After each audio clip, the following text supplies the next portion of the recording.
जय हिंद दोस्तों, स्वागत है आप सभी का आपके अपने YouTube चैनल जैकपुर पे। तो आज के इस वीडियो में हम लोग क्लास 12 के ज्योग्राफी के भूगोल का टॉपर टेस्ट 9 करने वाले हैं। यानी कि इसके पहले भी हम लोगों ने 1 से लेकर के 8 तक का टॉपर टेस्ट को कंप्लीट कर लिया है। यदि आपने नहीं देखा है तो आप उसको प्लेलिस्ट के ऊपर जाकर के आराम से देख सकते हैं।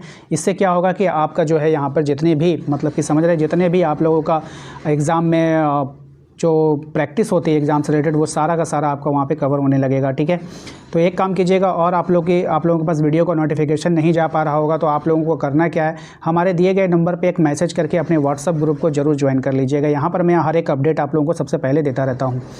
चलिए स्टार्ट करते हैं हम लोग सबसे पहले सवाल पे। पहला सवाल है आपका, देखिएगा ध्यान से। इसमें कहा गया है कि किस कृषि प्रणाली में सर्वाधिक कार्य यंत्रों के द्वारा संपन्न किया जाता है। यानी कि कृषि प्रणाली तो है लेकिन वहाँ पे ज़्यादा से ज़्यादा काम जो है आपको यंत्रों की सहायता से, यानी मशीनों की सहायता से वहाँ पे की जाती है। तो विस्तृत वाणिज्य अनाज कृषि जो होता है इसमें यंत्रों की सहायता आप लोगों को ली जाती है। ठीक है, तो ध्यान रखिएगा। क्वेश्चन नंबर 2 पे आते हैं। इसमें कहा गया है कि मानव विकास के आधार पर आवश्यकताएं उपागम को मूल रूप से किस संगठन ने प्रस्तावित किया था। तो ये जो संगठन था आपका अंतर्राष्ट्रीय श्रम संगठन, option number B correct answer हो जाएगा। क्वेश्चन नंबर आते हैं 3 में। देखिए कहा गया है कि निम्नलिखित में से कौन सा देश कोयला का सबसे बड़ा उत्पादक है।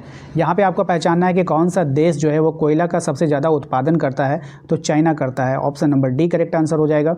क्वेश्चन नंबर आते हैं 4 पे। इसमें कहा गया है कि इनमें से कौन प्रवास का अपकर्ष कारक नहीं है। तो कौन प्रवास का अपकर्ष कारक नहीं होगा, तो महामारी जो होता है वो प्रवास का अपकर्ष कारक नहीं होगा। क्वेश्चन नंबर 5 पे आते हैं। कहा गया है कि विश्व में सर्वाधिक जनसंख्या केंद्रित है। कहाँ पर केंद्रित है ये आपको बताना है। तो मैदानों में केंद्रित होती है। सर्वाधिक जनसंख्या कहाँ पर रहती है, तो मैदानों में रहती है। ठीक है, इस बात का ध्यान रखिएगा। क्वेश्चन नंबर आते हैं 6 में। कहा गया है इनमें से कौन कुटीर उद्योग का उदाहरण है। आपको पहचानना है कि यहाँ पर कौन सा जो है वो कुटीर उद्योग का उदाहरण है। तो पत्थर से मिट्टी के बर्तन, पत्थर से मिट्टी के, यानी पत्थर और मिट्टी के जो बर्तन होते हैं ना, वो कुटीर उद्योग के उदाहरण है। ठीक है, ध्यान रखिएगा। क्वेश्चन नंबर आते हैं 7 में। कहा गया है कि प्राथमिक विद्यालय स्तर की आयु सीमा क्या होती है। तो प्राथमिक विद्यालय की जो आयु सीमा होती है वो 6 से 11 वर्ष होती है। इसकी बात का आपको ख्याल रखना है। क्वेश्चन नंबर आते हैं 8 में। कहा गया है कि कपास की रानी किसे कहा जाता है। तो कपास की रानी जो कहा जाता है वो कपास की रानी है ना, चावल को, गेहूं को, गन्ना को ही नहीं होगा, ये कपास का ही रानी जो है कपास को ही कहा जाता है। ठीक है, तो ध्यान रखिएगा। क्वेश्चन नंबर आते हैं 9 में। कहा गया निम्नलिखित में से कौन सा एक तथ्य सही नहीं है। यानी कि कौन सा कथन जो है वो गलत है, वो आपको यहाँ पे पहचाननी है। तो 5 अरब से 6 अरब तक बढ़ने में लगभग 100 वर्ष लगे। ठीक है, ये कथन जो है क्या बोला है, तथ्य सही नहीं है, यानी गलत कथन को चुनना है। तो ये कथन जो है आपका बिल्कुल गलत है। ठीक है, आइए क्वेश्चन नंबर आते हैं 10 में। कहा गया है कि किस महाद्वीप में सबसे कम मिलियन सिटी है। कौन से महाद्वीप में सबसे कम मिलियन सिटी है आपको बताना है। तो ऑस्ट्रेलिया में। ठीक है, चलिए क्वेश्चन नंबर आते हैं 11 में। कहा गया है कि थॉमस माल्थस के सिद्धांत के अनुसार खाद्य उत्पादन में वृद्धि किस प्रकार होती है। तो खाद्य के उत्पादन में वृद्धि होती है, अंकगणितीय वृद्धि होती है, ऑप्शन नंबर बी हो जाएगा। क्वेश्चन नंबर आते हैं 12 में। कहा गया निम्नलिखित में से किस देश का मानव विकास सूचकांक भारत से उच्च नहीं है। भारत से ज़्यादा नहीं होगा उसका, किसका, तो श्रीलंका का। ठीक है, आइए अगले सवाल पे आते हैं। क्वेश्चन नंबर आते हैं 13 में। कहा गया है कि निम्न में से कौन सी फसल जो है फसल कृषि नहीं है। कौन जो है वो फसल कृषि नहीं है आपको पहचानना है। तो डेयरी, ये तो दूध वाली कृषि है ना, फसल नहीं होगा। मिश्रित कृषि, रोपण कृषि, वाणिज्य अनाज कृषि, ये सब फसल वाली कृषि हो गया। क्वेश्चन नंबर आते हैं 14 में। कहा गया है कि भारत वर्तमान में जननांकीय संक्रमण की किस अवस्था में है। तो भारत जो है अभी द्वितीय अवस्था में। कौन सी अवस्था में है, तो द्वितीय अवस्था में है, ध्यान रखिएगा। क्वेश्चन नंबर आते हैं 15 में। कहा गया है निम्नलिखित में से जनसंख्या वितरण को प्रभावित करने वाले कारक कौन से हैं। तो देखिए जलवायु हो गया, मृदा हो गया, जल की उपलब्धता हो गया, तो इनमें से सभी हो जाएगा, option number D correct answer होगा। क्वेश्चन नंबर आते हैं 16 में। कहा गया है कि झूमिंग कृषि भारत के किस क्षेत्र में पाई जाती है। यानी कि झूम की जो कृषि है वो भारत के किस क्षेत्र में पाई जाती है। तो उत्तर पूर्वी राज्यों में पाई जाती है, ऑप्शन नंबर बी हो जाएगा। अगले सवाल पे आते हैं। क्वेश्चन नंबर 17 में। कहा गया है कि मानव विकास की अवधारणा निम्न में से किस विद्वान की देन है। तो मानव विकास की जो अवधारणा है वो कौन से विद्वान की देन है आपको बताना है। तो डॉक्टर महबूबुल हक की देन है। अगले सवाल पे आते हैं। क्वेश्चन नंबर 18 में। कहा गया है कि गेहूं मुख्य रूप से क्या है। तो गेहूं जो है वो मुख्य रूप से शीतोष्ण कटिबंधीय फसल है, ऑप्शन नंबर बी हो जाएगा। क्वेश्चन नंबर आते हैं 19 में। कहा गया है कि निम्नलिखित में से कौन सा एक क्षेत्र सघन जनसंख्या वाला है। तो कौन सा एक क्षेत्र, दक्षिण पूर्व एशिया। कौन सा, तो दक्षिण पूर्व एशिया जो है सघन जनसंख्या वाला है। क्वेश्चन नंबर आते हैं 20 में। कहा गया है कि नगरीय क्षेत्रों को परिभाषित करने के लिए संयुक्त राज्य अमेरिका ने न्यूनतम कितनी जनसंख्या को आधार बनाया। तो 5000 को, किसको बनाया, 5000 को आधार बनाया। अगले सवाल पे आते हैं। क्वेश्चन नंबर 21 में कहा गया है कि गहन निर्वाह कृषि का मुख्य फसल क्या है। तो गहन निर्वाह कृषि का जो मुख्य फसल है वो है आपका चावल। ऑप्शन नंबर सी हो जाएगा। क्वेश्चन नंबर आते हैं 22 में। देखिए कहा गया है निम्नलिखित में से कौन सा देश उच्च मानव विकास वाला है। कौन सा देश उच्च मानव विकास वाला है आपको बताना है। तो Norway. Option number D correct answer होगा। क्वेश्चन नंबर आते हैं 23 में। कहा गया है कि किस देश में कृषि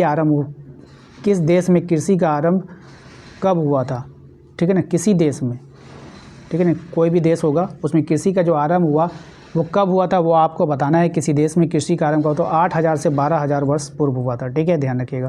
क्वेश्चन नंबर आता है 24 में। कहा गया जनसंख्या की दृष्टि से विश्व का दूसरा सबसे बड़ा देश कौन सा है। तो जनसंख्या दृष्टि से विश्व का दूसरा सबसे बड़ा देश है आपका भारत। ठीक है, लेकिन यह पहले नंबर पर आ गया अकॉर्डिंग टू AI। ठीक है, और अगर हम जनसंख्या के पहले की जनसंख्या की बात करेंगे तो वो पहले। चलिए आगे सवाल पे आते हैं। हमारा जो अगला सवाल है वो है आपका जॉर्डन का मैदान किस देश में स्थित है आपको बतानी है। अब ये जो जॉर्डन का मैदान है ये उत्तरी अमेरिका में स्थित है। ऑप्शन नंबर ए हो जाएगा।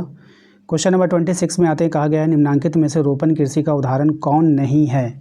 अब यहाँ पर ये बताना है कि कौन रोपण कृषि का उदाहरण में नहीं आता है। तो देखिए चावल जो नहीं आएगा, चाय, कॉफ़ी और कोको जो होता है ये सब आता है। ठीक है, क्वेश्चन नंबर आते हैं 27 में। कह रहा है उच्च मानव विकास समूह में कितने देश सम्मिलित हैं।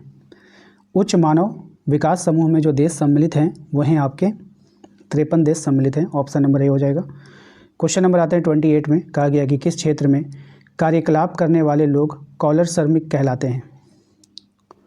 तो प्राथमिक क्षेत्र में जो लोग कार्य करते हैं उसको हम लोग कॉलर श्रमिक बोलते हैं। ठीक है, क्वेश्चन नंबर आते हैं हम लोग 29 में। कहा गया है निम्नलिखित में से कौन सा एक विरल जनसंख्या वाला क्षेत्र नहीं है।